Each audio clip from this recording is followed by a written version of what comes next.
Hello, everybody. My name is Mike Butcher from TechCrunch. I'm editor-at-large. This is Jeff Prentice. Round of applause.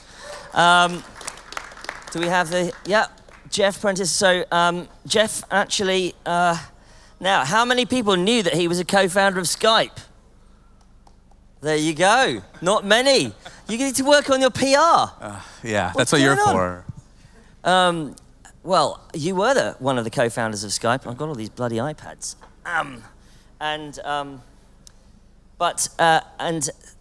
Interesting. So Nicholas Zenstrom, we always hear of Nicholas Zenstrom. He's the best man at my wedding too. Yeah. He was the best man at your wedding.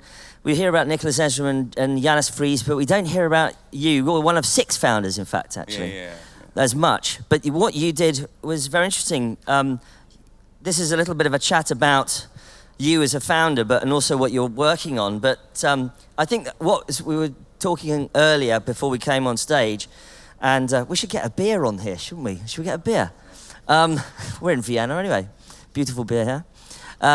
Is that you serendipitously, as it were, got into Skype because you were working in Amsterdam. Yeah. Tell us that story. Well, I worked with Nicholas's wife, actually. Right. And so at a venture firm, and then Nicholas was doing Kazaa and Yanis, and they were talking about doing something in telecom. So I said, I'll help you raise money. I used to be a banker, which was a bad banker. But so I met them, and we decided to kind of build this. And so I said I'd help them raise money, which... was this for Kazaa? Or No, for Skype. And so it took us 18 months to raise $750,000. So I didn't do a very good job. That was a terrible job. Terrible. But it was in 2002. But then the reality was, I said, but the focus was going to be, oh, there you go, perfect. Here, cheers. Cheers, everybody. Thank you. Thank you. Well, we're all okay. Don't know about you guys. Thank you. Cheers. Yeah, no, but so, and I was in charge of everything commercial. So all the fundraising, all the building on our business. And Asia was our biggest market, so I was focused that was a big part of what we did. China was by far our biggest market. But I love the story about you guys realizing that you were solving a problem, weren't you? Nicholas was building Kazaa, and then suddenly turned around and went, hold on a minute, we've got something else here. Yeah, so what we were looking at, I think this is important. The one thing I always run into, especially so after Skype, we did Atomico. I was a co-founder of that with Nicholas, which is a $2 billion AUM big VC fund in here. London. And the reality was that for myself was that we were trying to communicate with each other. Me and Nicholas were in Stockholm. Yanis was in Denmark, and our other engineers and founders, Jan and Ati and Prit, were in Estonia. And it was really crappy to talk to each other. So basically, we took the Kazaa underlying technology and put voice on top of it. And we said, screw this other idea, let's just do this. Forget Kazaa, we've got this other project where you can make free calls on the internet. Yeah, and get sued less. So that was a good part. And how did that work out for you? That worked out good for me. It worked out good for them, too. There was a period, but do you remember that eBay bought it, didn't they? Well, yes, because the reason that eBay bought it was Meg wanted to get into China, and our biggest investor in Skype was Li Kai-shing, and China was our biggest market. So that was the reason why. So I'm the person guilty of that disastrous mistake. But were you pissed off when eBay wrote it down? No, we bought it back, so yeah, that was okay. So that was okay. So you did it again. But they didn't do a very good job with the product. I think they would agree. It was a good idea to buy it, but how do you think Microsoft is doing with the product now? It's something with it. Might be a trick question. We're a $1 trillion company, so I can't argue with anything they do. But no, I don't use it anymore. I log in every month to make sure I keep my Jeffrey username. How do you make your voice calls? Now, I mean internet calls. I use WeChat a lot. I'm in China. You're in China. Yeah, sorry. So you're using the Skype of China. Yes, exactly. Yes. Why? When you decided to do Orient? How do you say it, by the way? Oriente. Oriente. Means East in Spanish. You need to put an accent on the end of that, man. That would be very, very, very like posh. That would be more European flavor, I'd say. Yeah. When you decided to make Oriente, what learnings did you bring from your previous experiences to how you built this one? Well, I think the biggest thing for any entrepreneur is the same. Start with solving a problem, not with how great your technology is. And that's the thing I run into all the time. My technology is fantastic. The last thing I effing care about in the universe is your technology. But just to be devil's advocate, surely that's half the point, that you're focusing on trying to make an excellent technology product, aren't you? Absolutely. But if you don't have a problem, I see a lot of solutions in search of a problem. So that's kind of what we did. So Oriente is now, we've raised 150 million US so far, 1,700 employees, focused on Southeast Asia, financial services.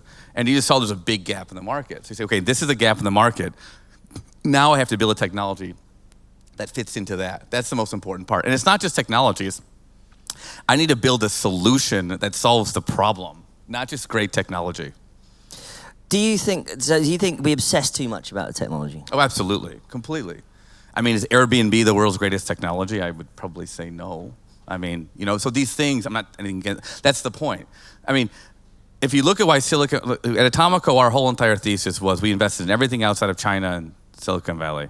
And so we're ROW. And what Silicon Valley does so great and China does so great is they're good at scaling businesses. I mean, again, it's not that the core technologies are better. There's just as good, if not better, core technology here than there is in China or the US. But it's about scaling the business and being nimble and changing and going in those directions that makes a difference. But you've also, Oriente is of a size now, isn't it? You've 1,700 people, yeah. 1,700 people.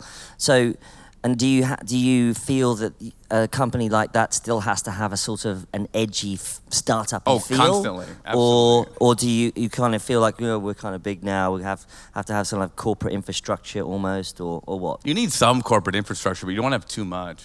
What does that? How does that manifest itself? It manifests in me and my partner fighting a lot, first of all, because he wants to have more structure. Are you like the Oasis brothers? We're brothers? definitely not that cool. Right. But no, but the point is that's the point, that you have to just focus on you have to be nimble and keep changing. I mean, you have to constantly keep evolving. And I think that's where you can put yourself in a straitjacket if you put on too many kind of processes. We're not there yet, And you've raised $100 million now. 150. 150. Said 100 on Crunchbase. We'll have to update Crunchbase. Oh yes, I'll talk to John about that. Yeah, you talk to Crunchbase. So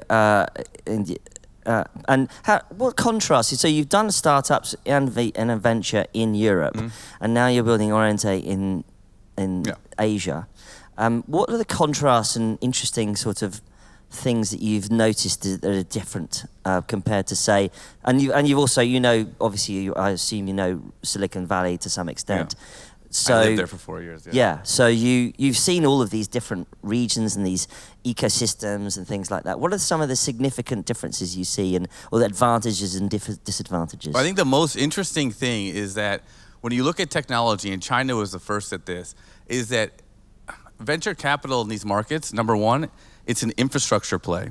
So if you're sitting in like Europe trying to figure out a product, or you're sitting in the US or Japan, a lot of this stuff, let's just take banking in general. There's banks, there's credit bureaus, there's all kinds of stuff. So you're trying to find a product market fit, find something that kind of works quite well, and you go through it and you kind of make a run for it there, and you kind of build yourself out. Like if you take e-commerce, when Alibaba started, the logistics in China were terrible. There was no payment method. So you have to build the whole entire stack. Well, in the end, what happens is you have a much better process than you do if you're Amazon. Where Amazon, when they started, they had the U.S. Postal Service, they had credit cards, so it's a different thing. What we're doing is they already had infrastructure. Yeah. So what's interesting in emerging markets is actually you're building venture capital is an infrastructure play. It's not actually a product market. You're not replacing stuff. You're actually building something. Does that make sense? Yes. So it's very different.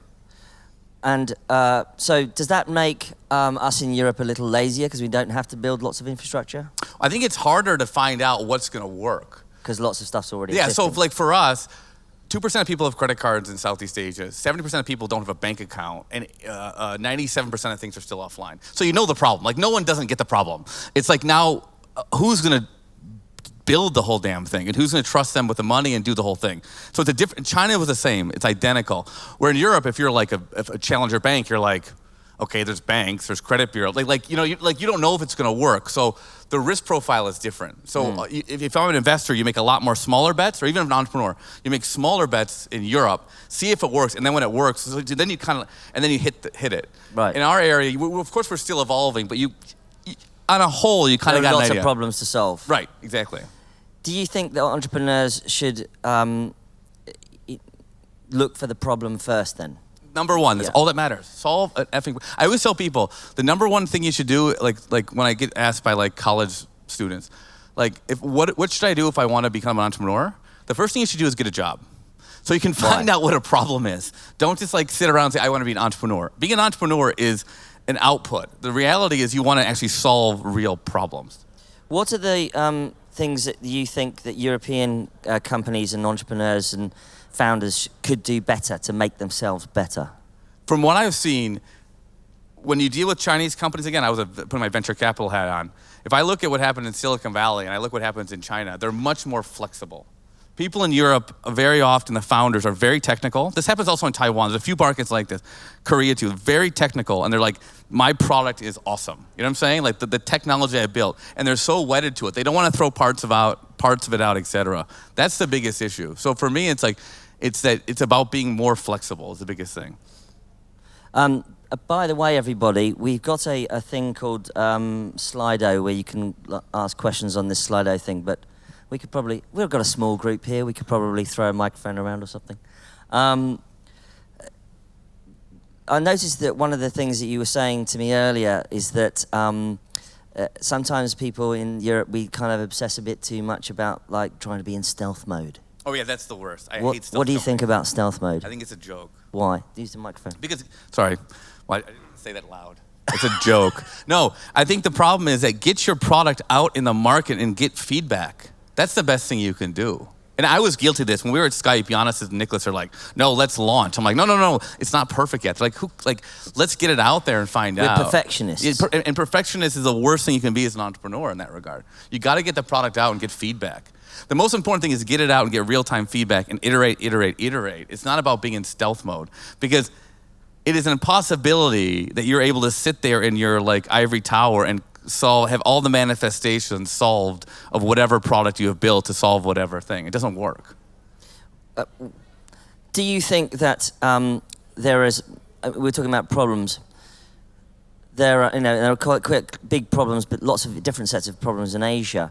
Do you think we're reaching a point where too few problems exist because there's so much technology solutions out there for so many different things that it's getting harder and harder to figure out what to do? Well, I would say actually technology is now causing more problems that they need solutions for. That's so fair. Maybe they can solve those problems that they've already created. So you can be kind of cleaning up the mess that's already been created. You mean like sort of breaking democracy and things like that? Well, yeah. Well, maybe. Right. I live in Hong Kong, so we don't actually, have that problem. Actually, if we think, I don't know if anyone saw this, but recently we had huge protests in London for these guys called Extinction Rebellion. I was actually in London, so I couldn't get to the airport, yeah. Did you see any of their stuff? Yeah. And there's a very famous young lady from Sweden who's, what's her name again? I can't remember. The young girl who's been at the World Economic Forum. Is she Dutch and or Swedish? Anyway. She's Swedish, Okay, I believe. okay. And, when you have a little 15, 16-year-old girl telling politicians, the global leaders, sort your fucking shit out, we've got real problems with the climate. It does seem to me that I think this is now going to be an existential thing for entrepreneurs to get involved with. Forget doing SaaS products. We've got to fix the climate. Well, I do think that's an interesting thing, is that you can actually start getting into technology now is getting powerful enough where you can solve real problems. Not just sort of, making Twitter or whatever. Not that, you know what I mean? But that's a bad company. I'm saying it, but it's like, that's the reality. That's something, I think technology, there's been a lot of, I'm from Detroit, right? So we created the combustible engine. Well, no, it was created. Combustion engine. It was created in the UK, but Detroit kind of perfected it. So we created that problem. Now we can have technology solve it. So I think a lot of the things that have been created in that market then can be solved by other things. So I think that's where technology, and I think that's a good thing though that's why I'm bullish on European entrepreneurship and technology, is that the intellectual firepower and the technology is here. It's just now applying it. That's the important part. Do you think that we sometimes aren't really, well, aggressive isn't really the word I'm looking for, but I'm just going to go with it, that we should be more attacking in a way, to some extent? In Europe or in general? Let's start with Europe first. Well, in Europe, for sure. Like, everyone in Europe, like, that's the thing. When you get a pitch, when I would sit at Atomica, you get a pitch from a European entrepreneur. They're always sort of like, well, like, they're always much more There's like... some problems. Yeah. And then you get some, guy from Stanford turning up. This is going to be a $100 billion business in 2 years. Like, what the hell? Like, you know what I mean? It's like, it's a very different thing. There's a reality gap in Silicon Valley. And then when you have in Europe, I think people don't realize they can do something massive. And I think that's a problem. But we're humble, though. No, I hear you. We're That's humble what I'm saying. people. I hear you. So Not you, but in general. This is all about you. Founder story, right? Remember? It's all you.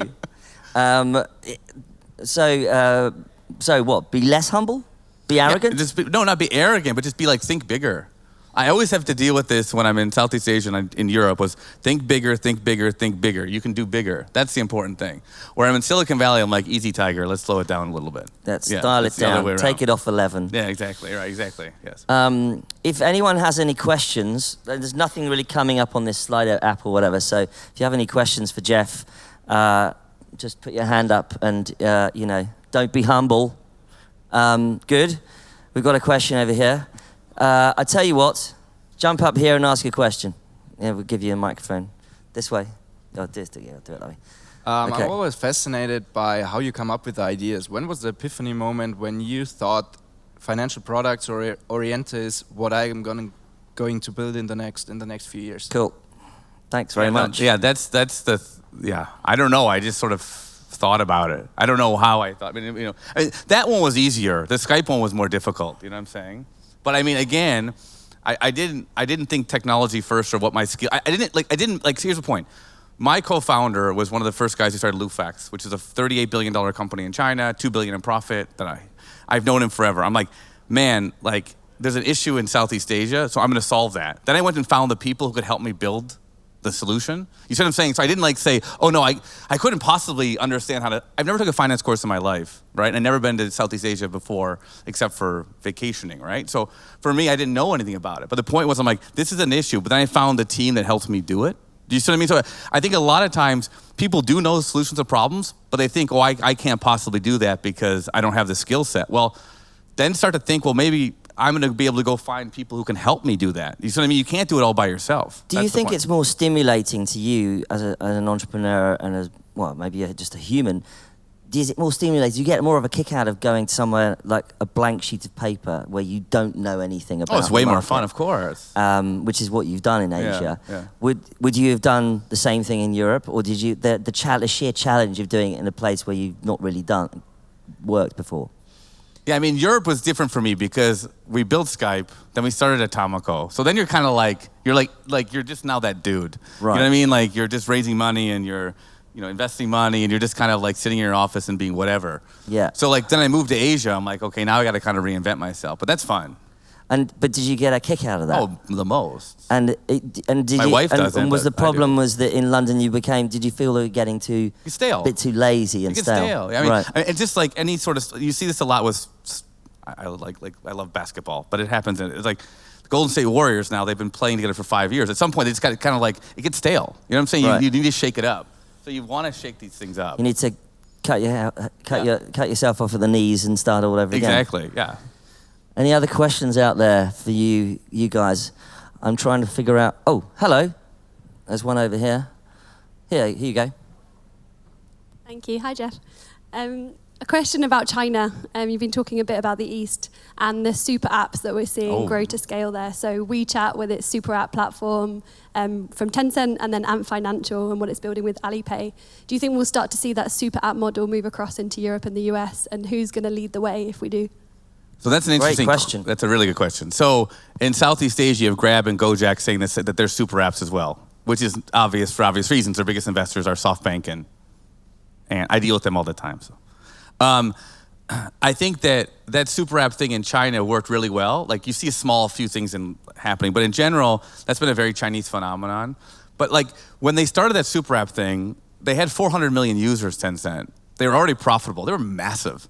And then they started to do this kind of things. I think that this idea to start a super app from the beginning is much more complicated. Because it's like, I mean, how do you do, ride sharing, food delivery, healthcare, like finance, all this stuff at the same time is very, very difficult. So I don't think, this is the biggest debate actually, it's funny. This is the number one thing in Southeast Asia we talk about, is this super app thing gonna work? And it's a good thing to do to raise money. It's a very good strategy because you can justify higher valuations. But in reality, we haven't seen it work at all yet. Look, I'm so old and so tired already, and I'm focused on 2 markets doing financial services. How in the world are you going to do 8 markets doing 20 different things at once when you launched 3 years ago? That's hard. Surely Facebook's going to do it. They could try. Why would they not? I mean, there you have Google, Amazon, you have a bunch of other people, like the Clash of the Titans could happen. I don't know. And there's a much more, the one reason why it might work in Southeast Asia, just to give, is because you have a very weird thing that's happened where you have one company that's raised $8 billion Grab, and you have Gojek that's raised 4 or 5, whatever. And what they've done though is they've sort of stifled the venture market. Because they're so big, venture capitalists are scared to put money into it. Where like in Silicon Valley, where I don't think that's going to happen. You know what I mean? If you're doing well, people are going to pump money into you, and then these very focused people are going to kick your rear end. That's what I think. I suppose the other thing is that in the scenario you pointed about WeChat, etc., you can get your taxi, you can pay for your restaurant meal. It's incredibly versatile.